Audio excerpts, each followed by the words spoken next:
Sandra, Okay. welcome to Grieving Out Loud. It is really just a pleasure to connect with you, although your story is just so incredibly devastating, yet you want to offer other people hope. And I think that's why we're here today. We want to talk about that hope. But let's start off with a long time ago. What was it? More than 20 years ago when you first got pregnant, your children. Right. I went through a 5 year journey of infertility, and it was really gruesome. I had every test, surgery, everything there was, and finally, at that 4.5 year mark, our only option was to have in vitro. And financially, it wasn't something that we could think about prior to that. But then there was a doctor a couple towns over who offered it with no anesthesia. I said, it doesn't matter, let's do this. Went through everything, and I could not believe that it actually worked the first time. But this is one thing that I like to share with people, is that I actually saw my 3 children be conceived in the petri dish. So they took out my eggs, and they did that procedure and called me and said, you've got 3 perfect embryos. And to come back, let's see, we went on a Tuesday morning, so I went back Friday morning for the implantation. And at first they told me I was not pregnant. And then the doctor, or the nurse, she called me back. She said, I started to throw your test away, and it turned just a little bit pink, so we think you're pregnant. I was like, oh gosh, you think? So I just took it as a beautiful sign and owned it and said, I'm pregnant.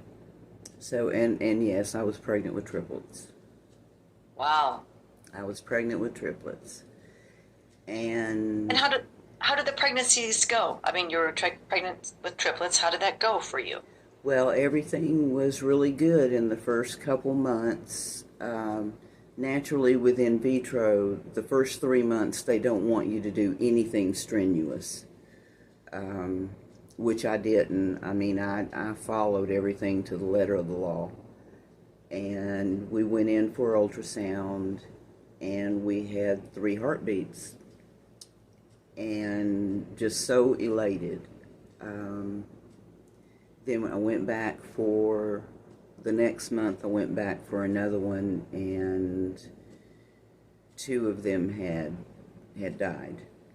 So Oh, it was. so what month would this have been in your pregnancy that you lost I was two going of the into the babies? 5th month. What? I was going into the 5th month. I was in my 4th month. Oh, Yeah. But there was one strong heartbeat.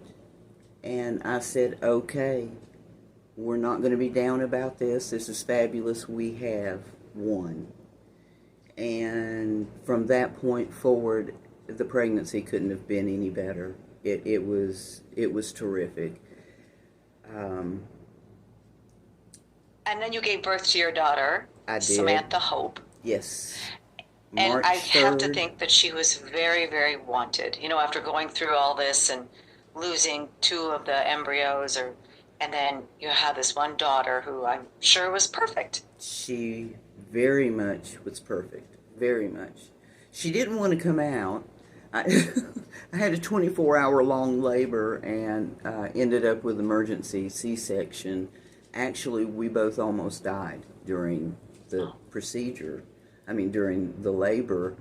And come to find out, the cord was wrapped around her neck twice oh my. so tightly that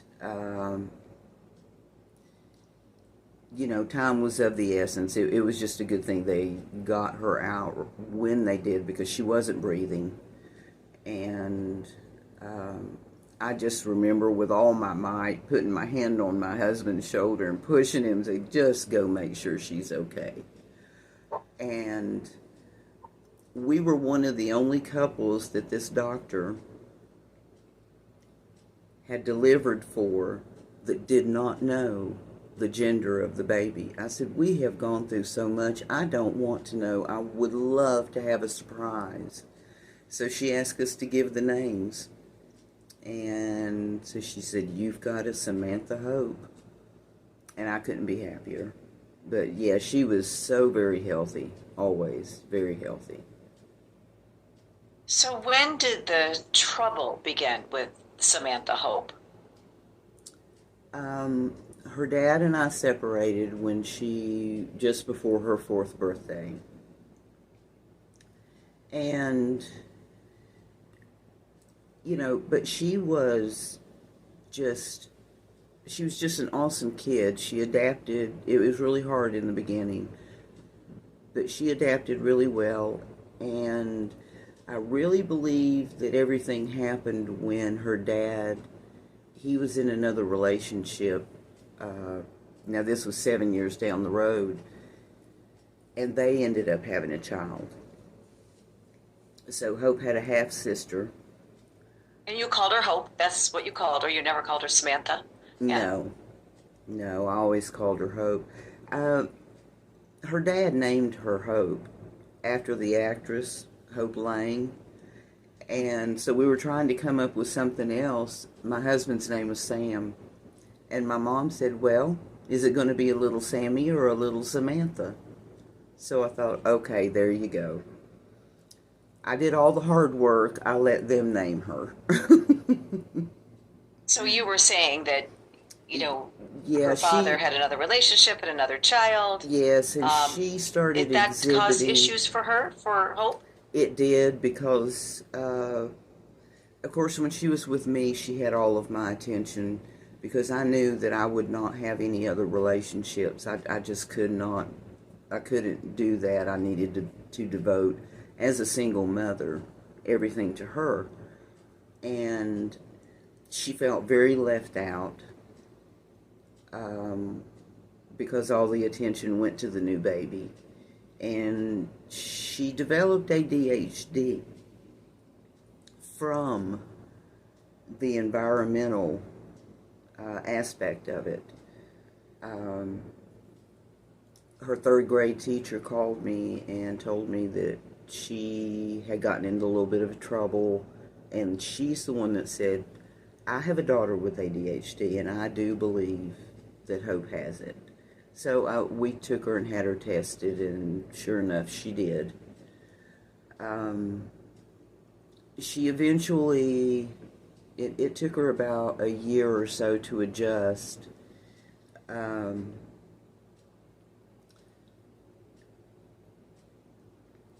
And then I guess probably when the baby was 2.5 years old, the mother decided, her and Sam had separated. She was originally from Pennsylvania. We're in North Carolina. So she took the baby and moved back up to Pennsylvania. So then all contact was cut off. But Hope's dad changed. He wasn't the fun parent that he used to be. And she didn't really know how to deal with that. He had gotten super religious, whereas before he was an atheist. And took her back to, we had her in counseling from the time we separated, just to keep on top of things. Can you kind of move forward just a little bit and tell me, was it mental health issues with Hope, and what age did they start? She was diagnosed. And when did the substances start? So can you kind of fast forward just a little bit to that? Yeah, sure. She was diagnosed with bipolar at age 10 and was put on medication. So Sam would not give her medicine when she was with him, and this caused a huge problem. But fast forward, um, at age 13 is when my nephew gave her alcohol and marijuana for the first time. At age 13, shortly after that, is when one of my nephew's friends, 28-year-old, sexually assaulted her. So she had the introduction of substances and then sexual abuse Right. at that At very eight. tender age. And we know both of those things can set someone up for substance use disorder. Right. And Did you know about the sexual assault or did you learn of it not later? not for 4 months, because he told her that if she told anyone that he would kill me and my mother. So I noticed a change in her, but 13, thought it was teenage angst. Finally, she told me about it, and we were able to get him prosecuted. We'll just fast forward through that. But she was reliant upon marijuana. She was self-medicating with that. And then at age 15, she got beat up very badly at school because she tried to intervene with a bully, and I took her to the emergency room. She had a concussion, she had fractured ribs, and they prescribed her Percocet. Percocet at age 15. At So her brain was already set up for substances by using the marijuana at such a young age. And then Right. she's prescribed a powerful painkiller, an opioid, at age 15. Is that what led to her opioid addiction? 4 months later was her first overdose, and I had Oh my no gosh. idea. I had no idea. It was just after her 16th birthday. Took me 3 months, but I got her into a rehab facility, and she had such a great attitude. She said, "Mom, everything's going to be great." And it was. And she was great for a couple years. And then she had a breakup with a boyfriend, lost her job on the same day, and the very person who pumped her chest and kept her alive through that first overdose handed her a pain pill. One pain pill, and that's all it took. From that point forward, and she was 18 at the time. It triggered the substance use disorder again, and she started using very heavily. Pills. Pills, yep. And And eventually, did she move on to heroin? oh yeah, not in hardly any time whatsoever. She had gotten a job, met a boy there who, unbeknownst to us, was a heroin addict. And when they ran out of money for pills, he said, "I know, and she was very, very dope sick. And he said, I know what can help us, but this is how you have to do it." And she said, "I don't care. Just anything to keep me from feeling how I'm feeling." And that's when the heroin began. Within 2 months, they both were arrested for having taken things from people to sell to fund their habit. So that's where her So they were stealing to buy drugs. And Right. how old was she at the time? 18. 18. Yes. So what happened after that? She got probation, and they told her just go to a couple meetings every week. There was really no type of plan for her as far as therapy. This was one thing that really killed me, though, is that the therapist that she had had all those years, she said, "I can't," when Hope overdosed, she said, "I can't treat you anymore." So this was this friend that she had had for 10 years of her life, and she no longer could see her because she wasn't schooled in substance use. So that was a big blow to her as well. But she could not pass drug test. No matter what we did, she could not stop using. She Did she wanted ever to. talk to you about her use? Was she honest with you? Did she tell you what was happening and why? She did. She did. That's one thing I have to say about my daughter is that there's a lot I didn't know that she didn't share with me because she was ashamed, I think, and worried about my reaction. Sure. I'm glad that you knew, but it sounds to me like Hope's life continued to spiral out of control. It did. And their answer was to just put her in prison. If she can't pass a drug test, we're just going to put her in prison. And how old was she when she went? We're not talking a county jail here, right? We're talking prison. Yes. How old was she when she went to a women's prison? 19. Just 19. And what do you think that did to her? Initially, when her new probation officer picked her up, I just need to say that Hope was so brilliant. She's so intelligent. She didn't have like artistical talents. Her talents were with people, just she was just a magnificent person. And the probation officer drove the 5 hours down to the Raleigh prison to pick her up, and so they had the whole 5 hours on the way back. And when they walked into my house, this probation officer looked at me and she said, "She is going to be my 1%."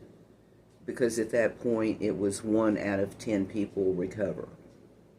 I don't know what the odds are now, but she said, "She is going to be my 1%. So we had really high hopes, and I guess not even 3 weeks passed, and she ended up using again. So here we were back in the same cycle. Only this How long did that cycle continue? till the end of her life. And she died at what age? 22. I'm sorry, can you say that again? 22. 22. Right. So you're talking 19 years old. So 3 years later, there was a point where you had picked her up from prison that you had written to me about. Yes. Tell me about that. June 16th, 2016. I picked her up. That was the last time she was in prison. They sent her back once again for failed drug test, not because she had any more criminal activity. Did she get help in prison? Did she get treatment in prison? No. No, they didn't offer any type of help. And so you pick her up, and what happened? Well, on the way back, we got lost, and she knew, I didn't know that, she knew the way home, but she had so much that she wanted to say to me. And my biggest takeaway was, "Mom, this is not your fault. Absolutely nothing that you have ever done caused me to start using drugs. And I need you to know that. I need you to know that." And it was like a cleansing. And she had such, her future was right there. She was re-enrolling in college. She was going to get a part-time job. I told her she didn't even have to work if she would, just go on to college. And we spent 8 hours on what should have been a 2-hour drive getting home. But she did a lot of talking, I did a lot of listening, and I really believe that the Lord blessed me with that day, because 32 days later she was dead. She relapsed one, and she used one last time. And was it fentanyl? Do you know? No, it was not. It was heroin, methamphetamine, mixed drug toxicity. She had been clean for so long that the bottom line is that she just took too much. And that is not unusual for someone who relapses to go back to a dose they previously took, but they can't handle it and they end up dying from overdose. That's not an unusual story. That's true. And I know, like, this is your only child. You've dedicated your life to her. She was so wanted. I know you were devastated. I mean, I understand your pain, but I don't know your personal pain, right? Right. When Hope was 14 months old, I was told I would never get pregnant on my own. I did when she was 14 months old. And I couldn't believe that I was going to be able to have another baby. But at 8 weeks, it was a tubal pregnancy. So that was my 5th child. Hope was technically the 5th, but I had lost 5 altogether. And yeah, I was more than devastated because it was such a shock. Her boyfriend was with her that night. They came in. She came over, hugged me, kissed me. Good night, Mama. See you in the morning. Excited about tomorrow. She was enrolling in college. And for whatever reason, well, I guess, I don't know. He came out of the bedroom that morning, and I thought his behavior was off. I said, is she ready to go? He said, she's not awake yet, which was odd because she was always up early. So I walk into the bedroom, and I turned around, and unbeknownst to me, he had apparently woke up to her being passed away. And he took the sheet and folded it down the middle of her back. And when I turned around and looked, I said, what are those bruises on her? And she still wasn't answering me. And I walked, and I was 3 feet away from her, and I could feel the cold radiating off of her body. And I went to turn her over, and I was just, no, no, no, no, no, no, no. But it was too late. It was, she died probably within 45 minutes after she kissed me goodnight. So, Well, how traumatic and how devastating. And the depths of your pain led you to use substances as well. yes, a year prior, I had surgery on my right foot, and it didn't go well, and I ended up having to have another surgery, and I also had to work through all that, and I was a manager, so I was on my feet all day, and it was incredibly painful. So at that time, I already had a prescription for opioids, and I couldn't take enough to take the pain away. And she died on Monday. We got her back from Raleigh on Thursday. The service was on Sunday, and they expected me back to work on Wednesday. So I had a total of 9 days off. So I did. It's the age-old story. You keep using. That dosage doesn't help, so you take more and more and more. And then I did what, the unthinkable, and started having to fund my habit in other ways, which led to charges, criminal charges, and a conviction. For theft? Was there a conviction for theft? Yes. Right. So you were stealing. Were you getting pills off the streets? Yes. You were. Yes. Were you worried that you were going to also die, or did you not care because of the horrible grief of losing your daughter? I was trying to die. You were trying to die. I was trying to. You know, this makes me so sad, Sandra, because I knew a mother whose son had died a few weeks before Emily, and she had tried to complete suicide a couple of times. She attempted suicide twice. I heard her talk about it in a court case, and she talked about it to me. And I had said, you know, you're still here for a purpose. And she was, of course, devastated, as we all are, by the loss of our children. And then she ended up taking a deadly dose of fentanyl and dying shortly after that.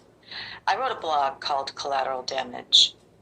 It's on our website. But I was so devastated by that because I do think I know of another mother who drank herself to death after her son's overdose death.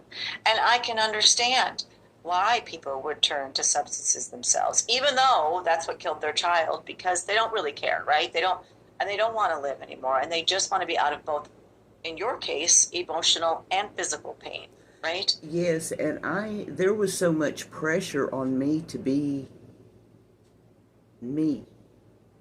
Both of my parents said, I just want my Sandra back.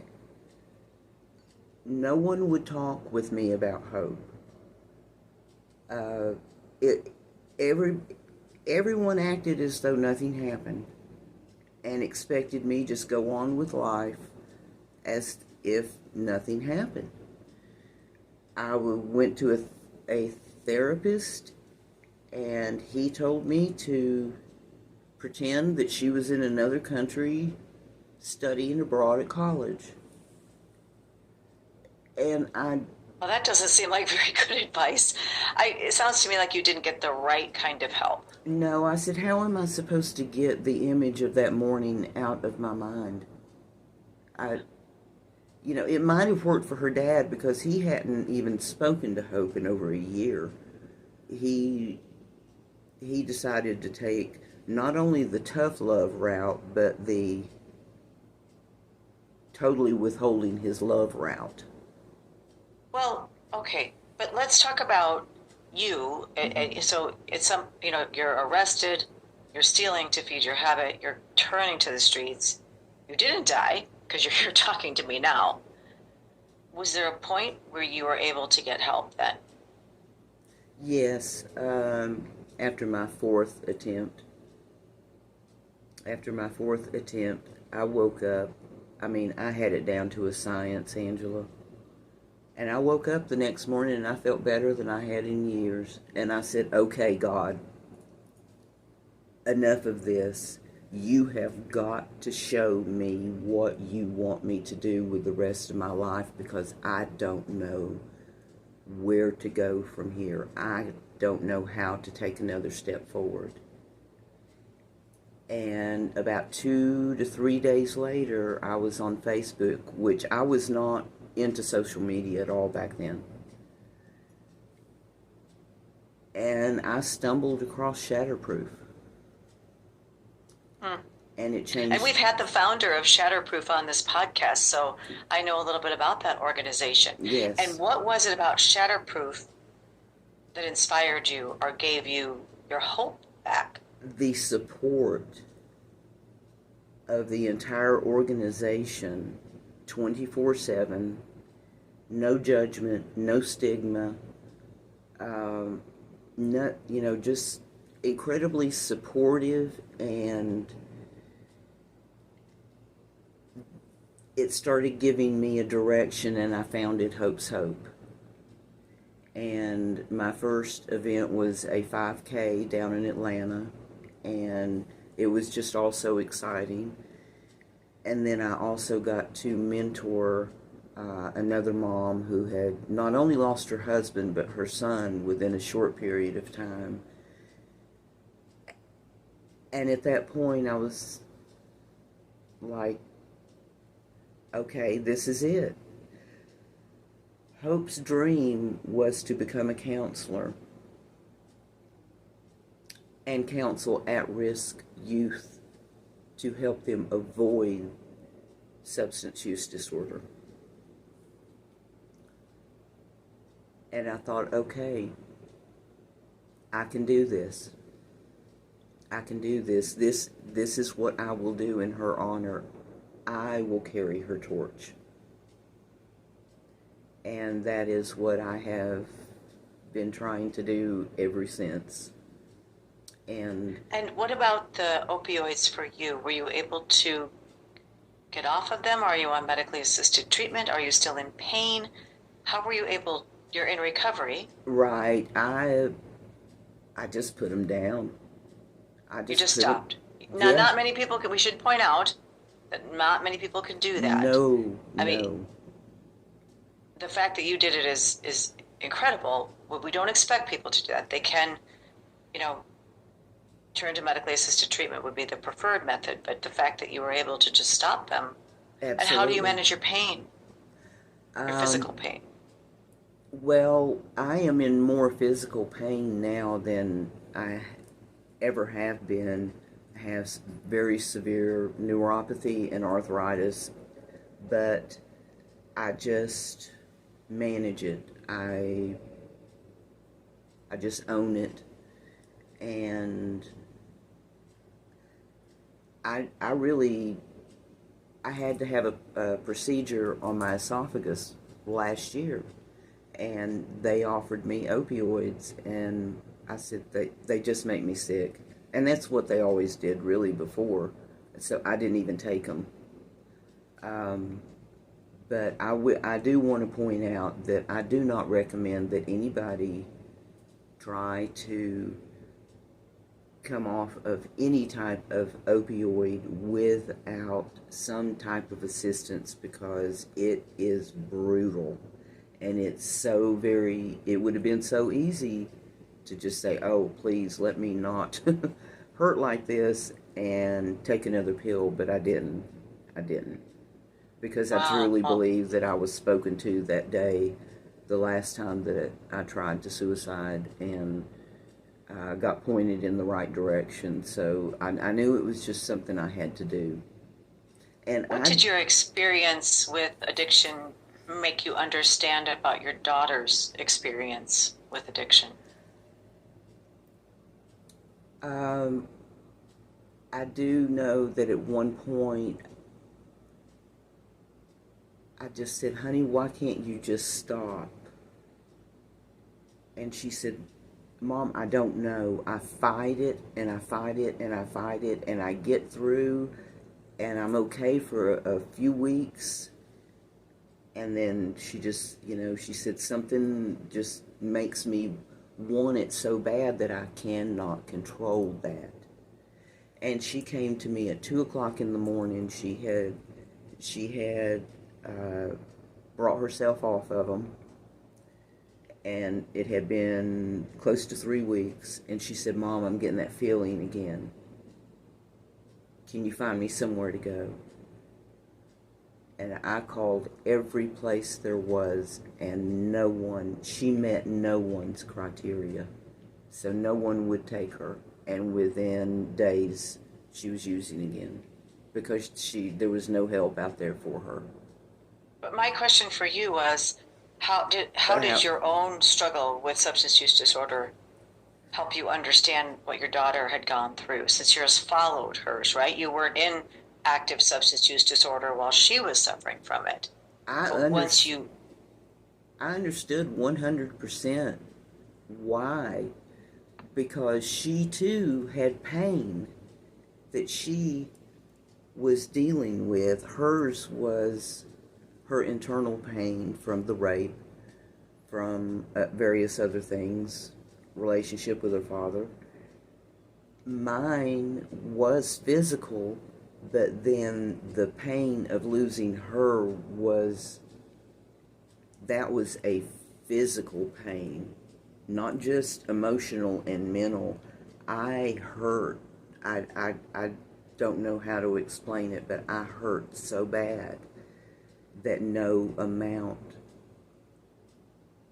well, only large amounts would help. So, yes, it made me 100% understand what she went through.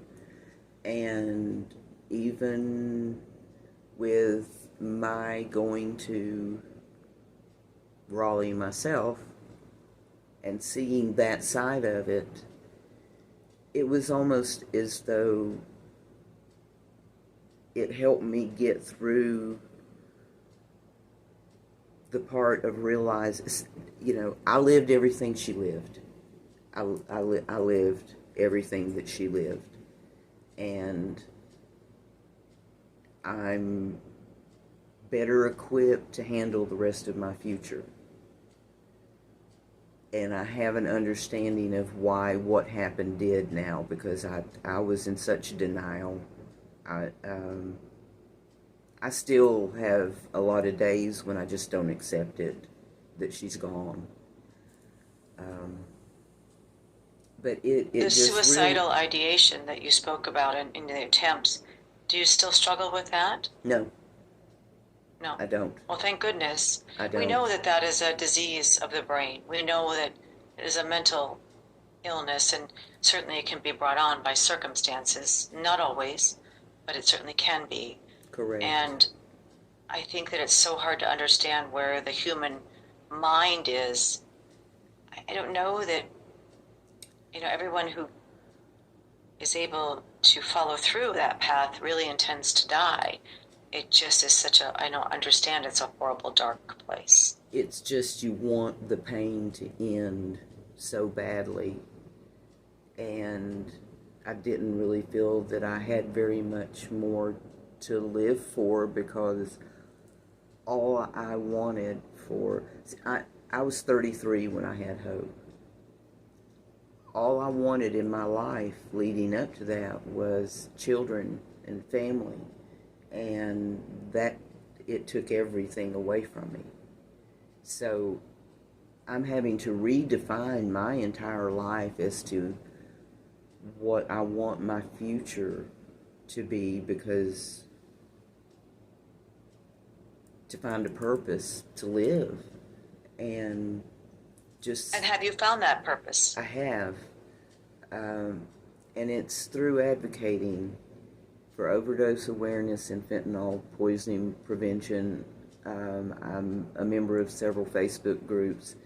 Right now, the Drug Epidemic Memorial Wall. I decided to take on a project with them.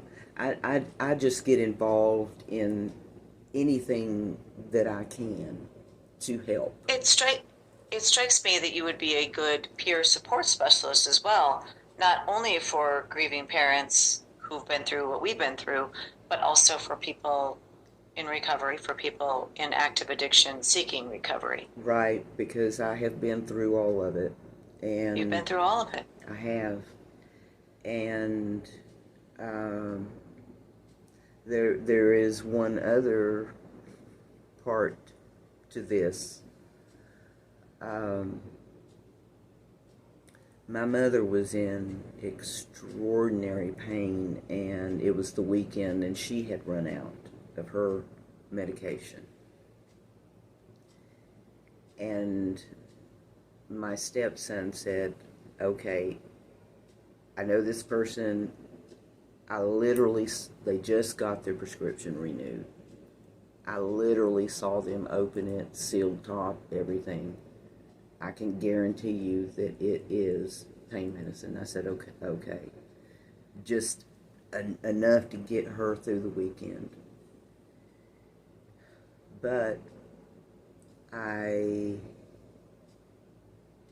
chose to err on the side of caution and test it.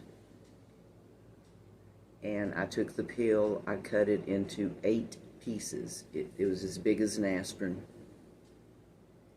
And I took 1/8 of that.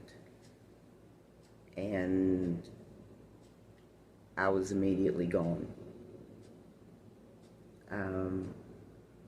My goddaughter and I shared a bedroom, and she said she just saw me lay down. She didn't know that I was testing it. she didn't have any idea. Um, and she kept calling my name, but I wasn't answering. And then I call him my adopted son. He happened to come back in the house, and she said, Matthew, please, go wake her up. She's going to be upset. She's got an appointment here shortly. And he said he walked over and he took one look at me. I was completely gone. I was, my eyes were fixed. I was totally purple. And he picked me up and got me down on the floor and started CPR. And I did have Narcan. They found it. Finally they were able to give me the nasal. And they said I started coming around, but any length of time longer, I was gone for about 12 minutes completely. They gave me the Narcan. EMS arrived. All I know is that I woke up in the hospital the next day. I had no idea why I was there, what had happened, and nobody at the hospital would talk to me. They wouldn't let me have a phone, and then I discovered that they had me on suicide watch because my goddaughter and Matthew thought perhaps I had tried to take my life again. But I was straight poisoned with fentanyl. Was this after you had stopped using opioids? Oh, yes. Yes. So weren't you worried that by even taking this other pill to test it for your mother, that you would relapse? No. You weren't? No. But did they do toxicology? That would be toxicology because you'd still be living, but did they do any kind of lab to show there was fentanyl in your system? Yes.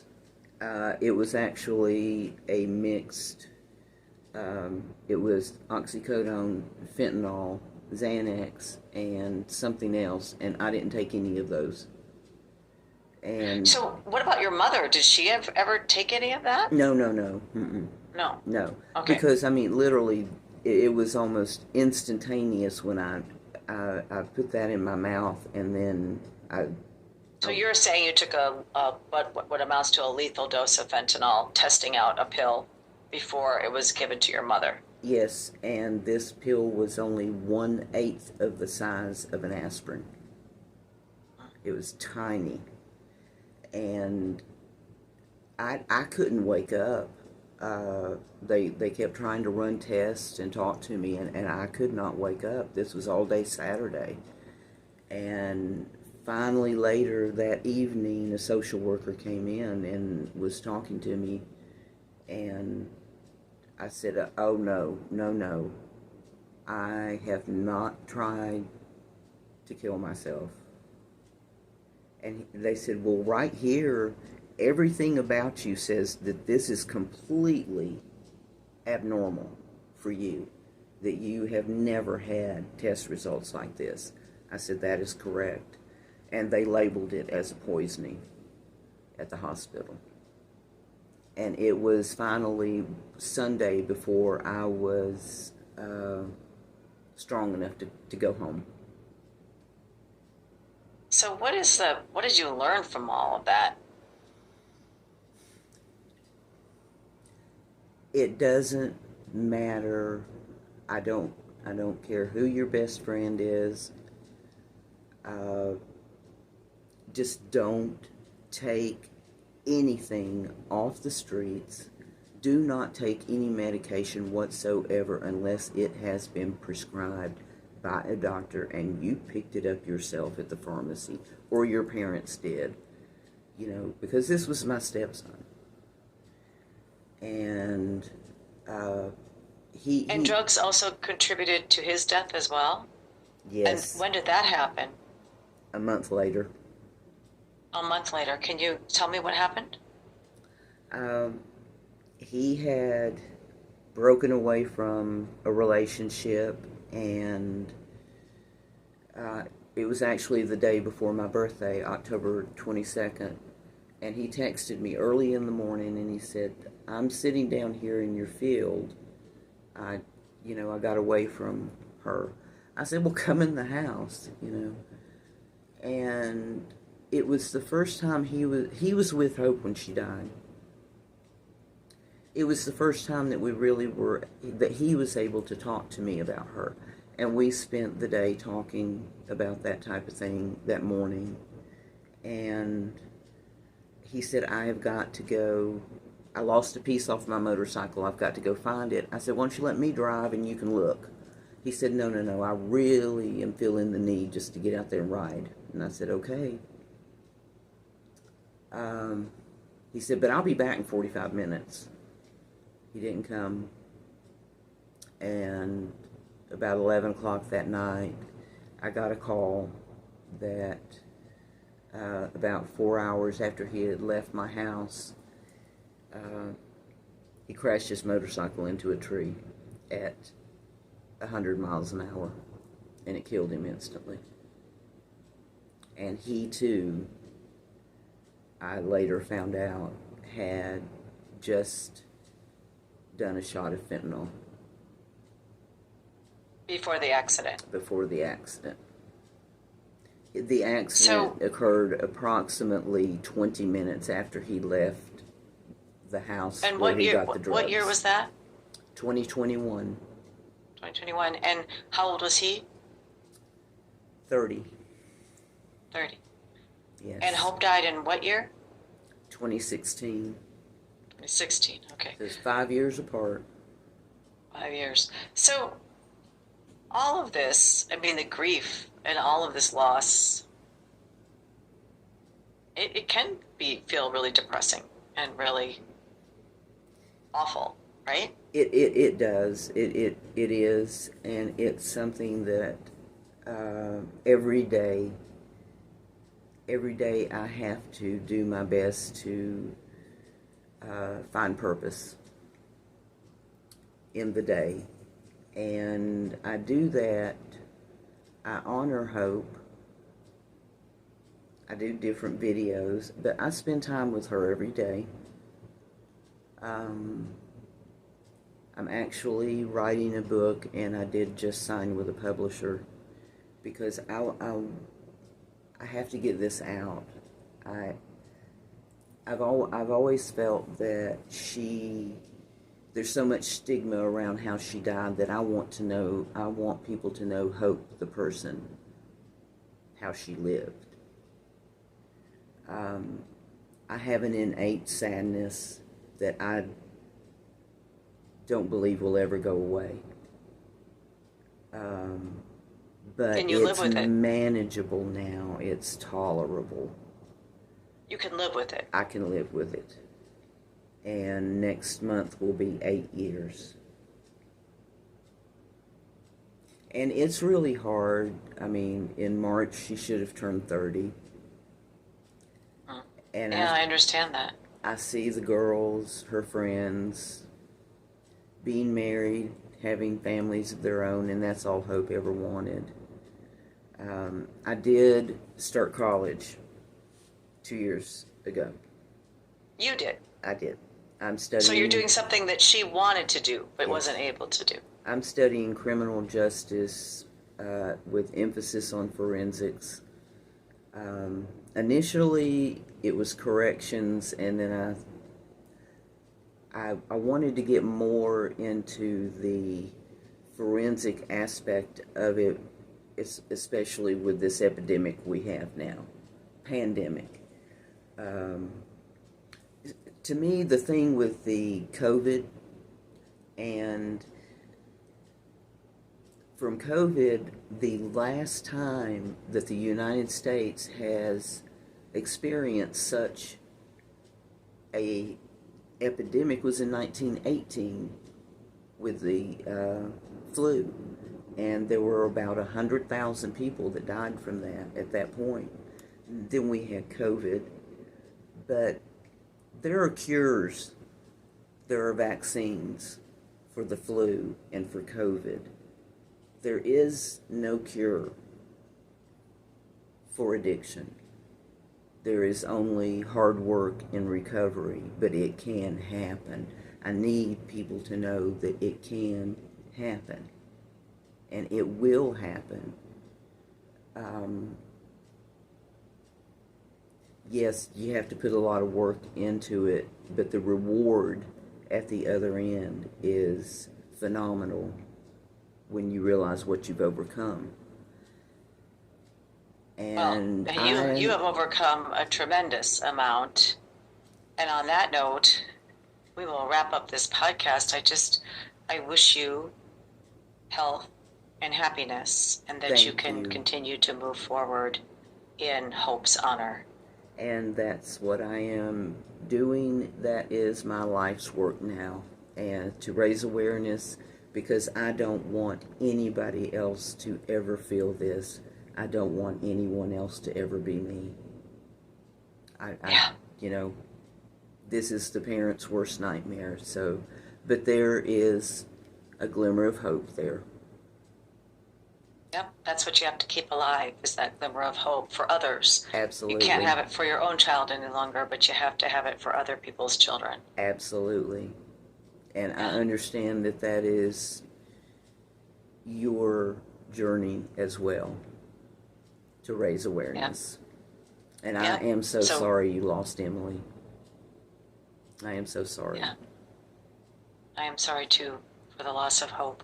Yes. But together as moms, we're going to keep fighting this fight and hopefully save more lives. Absolutely. So thank you. Thank you so much. It's been my honor. Okay, I'm going to stop recording. Okay. Recording stopped. Okay. All right. Well, hopefully that all works. I don't know what is going on with that Squadcast, but just with you. It's so weird. I've had a few other incidents, not as bad as with you, but where it seemed kind of iffy, you know, and I don't know if there's something going on with Squadcast. By Zoom would work perfectly. I don't know. But we'll figure it out. We'll use this recording. We can upload it. So I don't know, but I'm glad that it did work out. Yeah, I just thought, well, I'm going to start doing anytime I have any kind of issue with Squadcast, which I usually don't, like I said, but I thought it was I'm glad we got it back together and we did it. So thank you. Thank you. And good luck to everything that you're doing. Thanks. Same to you. Okay. And all right. It has been a pleasure to meet you. I've got another thing I got to do before 5 o'clock, but I just want to wish you the best. And I'm very sorry for what you've been through. I've been in a grief educator class for the last 12 weeks, and we just touched a lot on suicide. And so I was thinking a lot about that when you were talking about what you were saying. I was glad I had some of that training. But right. I'm sorry for everything you've been through. Thank you. Yeah, we just lost another angel moms. That's how we refer to ourselves. Sure. You know, so far there have been 6, I believe, that who've completed suicide? Yes.